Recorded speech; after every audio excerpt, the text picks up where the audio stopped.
الحمد لله رب العالمين والصلاة والسلام على سيد الرسل وخاتم الأنبياء والمرسلين وعلى آله وأصحابه أجمعين أما بعد دول الفاتحة.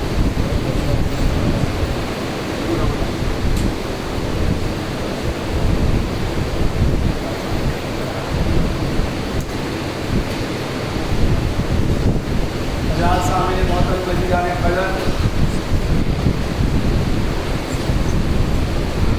قرآن نے 13 صفات بیان کی ہیں عباد الرحمن کی. 13 صفات کہ جو رحمان کے بندے ہیں ان کے اندر یہ 13 صفات پائی جائیں گی. ایک ہے مومن ہونا، مسلمان ہونا. اس کے لیے تو آپ کو پتہ ہے کہ جو اللہ پر ایمان لاتا ہے، ملائکہ پر ایمان لاتا ہے، رسولوں پر ایمان لاتا ہے، کتابوں پر ایمان لاتا ہے، تقدیر پر اور یوم آخرت پر ایمان لاتا ہے.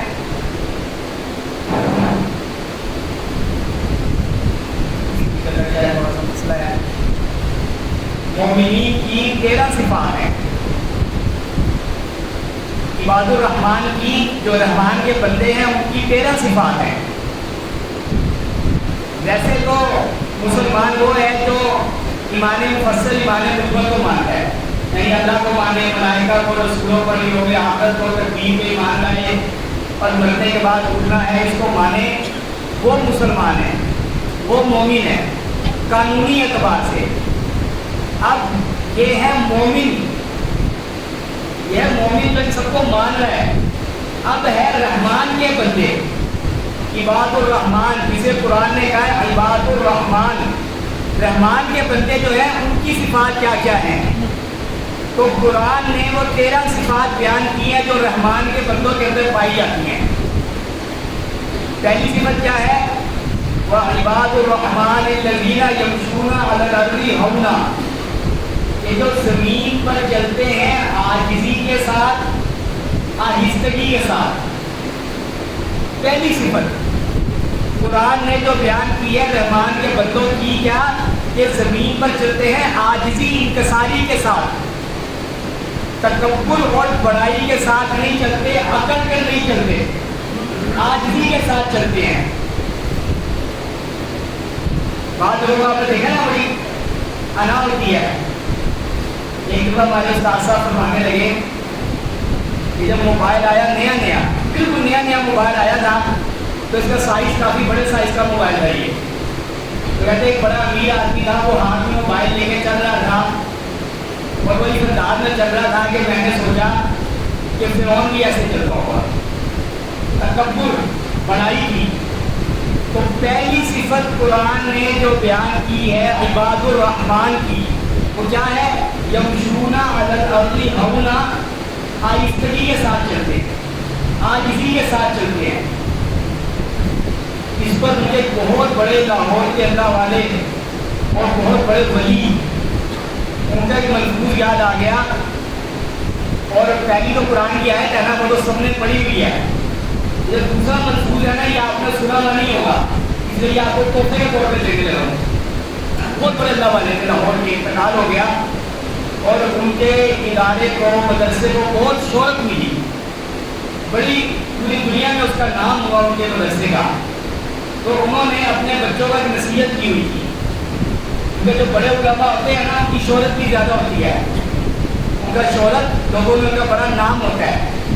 تو انہوں نے اپنے بچوں کو ایک نصیحت کی تھی کہ بیٹا دنیا میں ایسے رہو کہ کسی کو نہ پتہ چلے کون تھا، کہاں سے آیا، کدھر چلا گیا. یعنی ایسی بے نامی کے ساتھ زندگی گزارو، ایسے مٹ کے رہو کہ کسی کو نہ پتہ چلے کہ کون تھا، کہاں سے آیا، کدھر چلا گیا. تو ان کے جو بڑے بیٹے تھے وہ بھی بہت بڑے عالم تھے، تو وہ رہتے تھے گمنام، نہ وہ کبھی بیان کرتے تھے. ہم ان کی مسجد میں جاتے تھے، بہت بڑی مسجد، بہت بڑی لاہور کی بہت بڑی مساجد میں سے شمار ہوتا ہے. تو جو سب سے بڑے ان کے بیٹے بہت بڑے عالم تھے، نہ وہ جمعہ پڑھاتے تھے، نہ وہ بیان کرتے تھے، نہ وہ جلسوں میں ان کا اشتہار ہوتا تھا، نہ ان کا نام لکھا جاتا تھا. خاموشی کے ساتھ آتے تھے، پیچھے جہاں جگہ ملی بیٹھ گئے، نماز پڑھی اور چپ کر کے چلے گئے. کوئی ہٹو بچوں کا شور نہیں تھا. کوئی یہ نہیں تھا کہ وہ شیخ صاحب کے بیٹے آ گئے جی، صاحبزادہ صاحب آ گئے، مخدوم المشائخ آ گئے، کچھ ایسا نہیں تھا.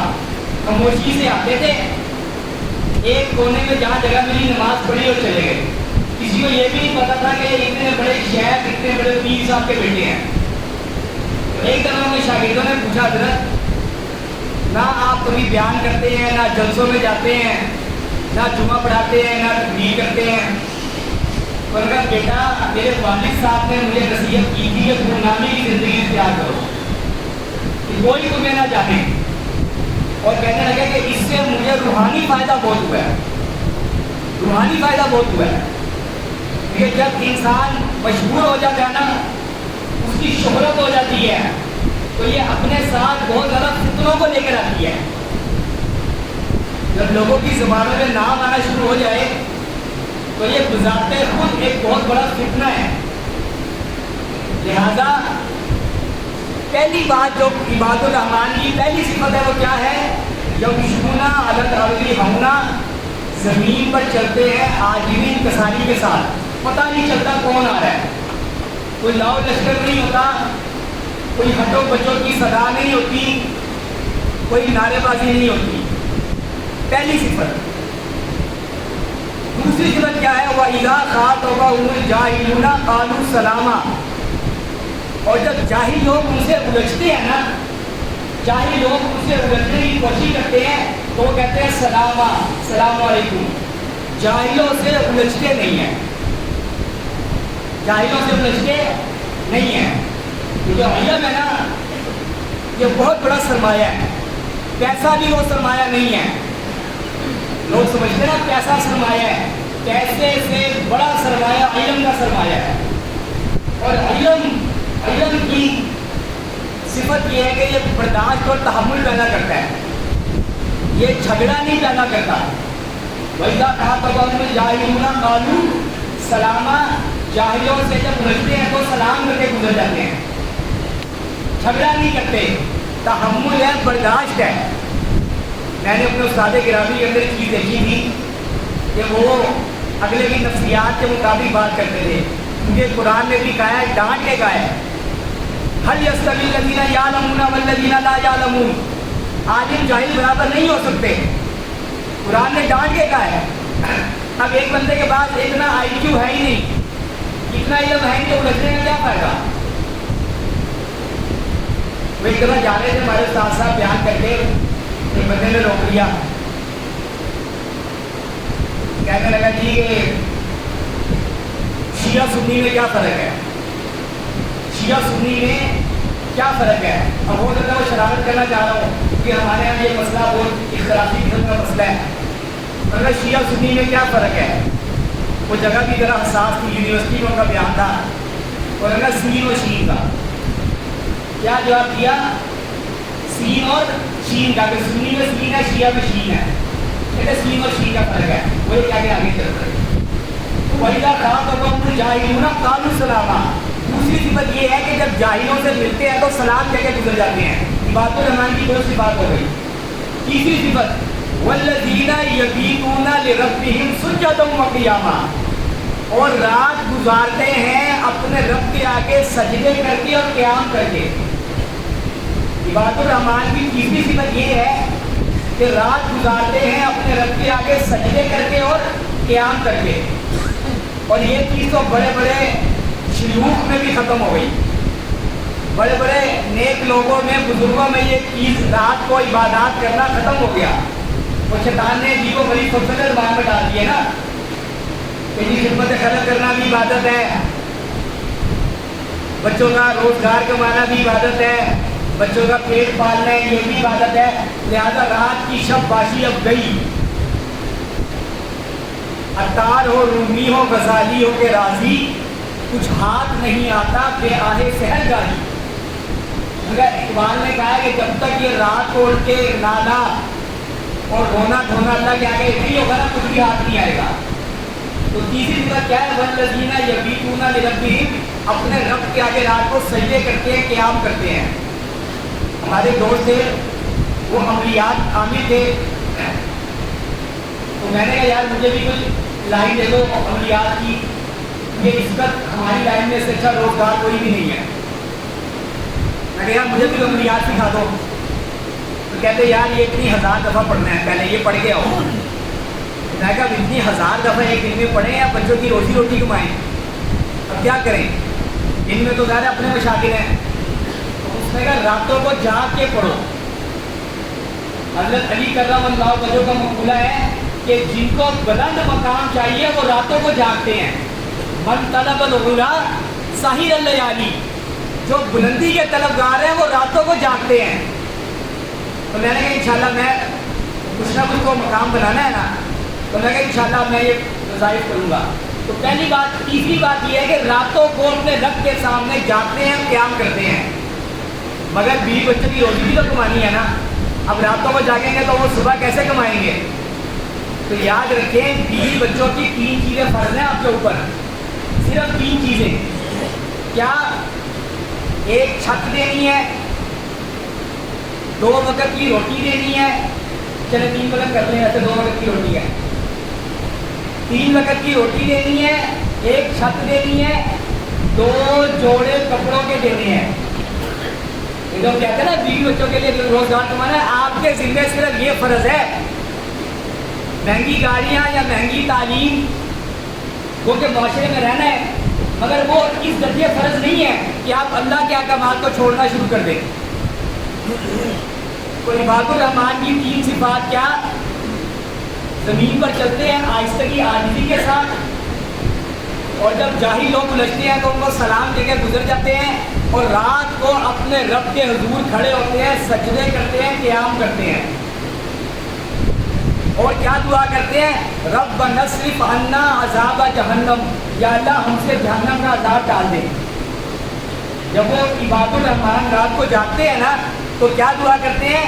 ربنا اصرف عنا عذاب جہنم، یا اللہ ہم سے جہنم کا عذاب ٹال دے۔ اور ایک اور دعا کرتے ہیں جو قرآن نے کہا ہے۔ اچھا قرآن کی دعا سے جامع دعا ہے ہی کوئی نہیں، قرآن سے جامع آپ جتنی مرضی دعائیں اپنی طرف سے سوچ لیں، قرآن سے بڑی جامع دعا ہے کوئی نہیں۔ اور کیا دعا کرتے ہیں؟ ربنا ہب لنا من ازواجنا وذریاتنا قرۃ اعین، یا اللہ ہماری بیویوں کو، بیویوں کا لفظ آیا قرآن میں، بیوی کا لفظ نہیں آیا، ازواجنا، یا اللہ ہماری بیویوں کو اور ہماری اولادوں کو ہماری آنکھوں کی ٹھنڈک بنا دے۔ ربنا ہب لنا من ازواجنا وذریاتنا قرۃ اعین، یا اللہ ہماری بیویوں کو اور ہماری اولادوں کو ہماری آنکھوں کی ٹھنڈک بنا دے۔ وجعلنا للمتقین اماما، اور ہم پہ متقی لوگوں کا امام بنا دے۔ کیسی جامع دعا ہے بتائیں؟ ہم یہ دعا سوچ سکتے ہیں اپنی عقل سے؟ ہم کہتے ہیں جی اولاد نافرمان ہوئی ہے، بیویاں کہنا نہیں مانتی۔ ہم ایک دفعہ علماء بیٹھے تھے ایک جگہ پہ، تو ہم نے طے کیا، ہمارا اجلاس ہوتا ہے کہ سارے ایک ایک ہفتے نا گھر سے کھانا بنا کے لے کر آئیں گے۔ ایک ہفتے فلان آئے گا، فلان آئے گا، فلان آئے گا، فلان آئے گا، تو سارے دن نہیں لائے ہو۔ تو میں نے کہی بات یہ ہمیں تو خود گھر میں روٹی مل جائے بڑی بات ہے۔ عورتیں روٹی سالن بنا دیں نا تو بڑی بات کہتے ہیں روٹی سالن بنا دیے، روٹی بازار سے لے آؤ، کہتی ہے نا کیوں؟ میں کہا بھائی کون بنائے گا دعوت کے لیے؟ بات یہ ہم نے دعائیں کرنا چھوڑ دی۔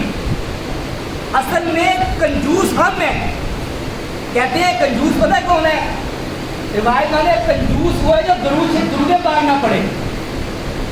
کنجوس وہ نہیں ہے جو پیسہ نہ خرچ کرے، کنجوس وہ ہے جو دعائیں کرنا چھوڑ دے۔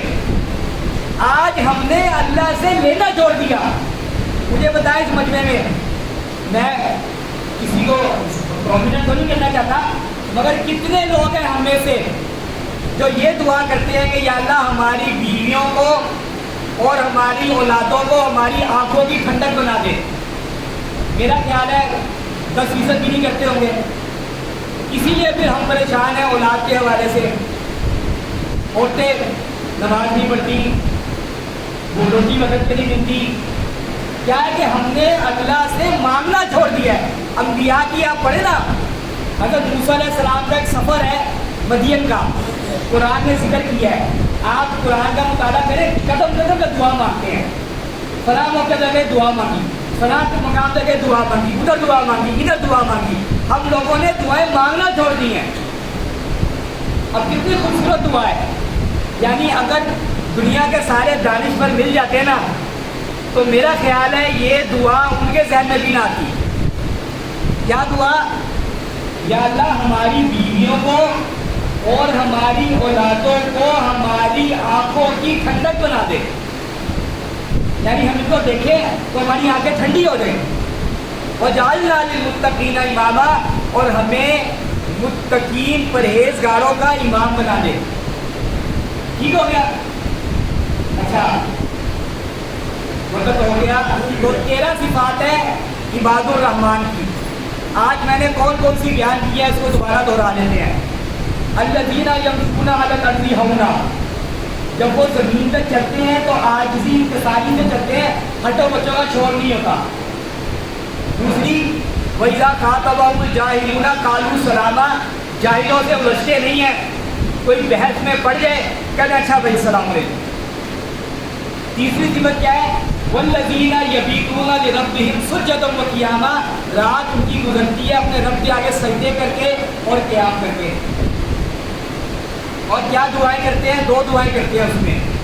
رَبَّنَا اصْرِفْ عَنَّا عَذَابَ جَهَنَّمَ, یا اللہ ہم سے جہنم کا عذاب ٹال دے. اور دعا کیا کرتے ہیں؟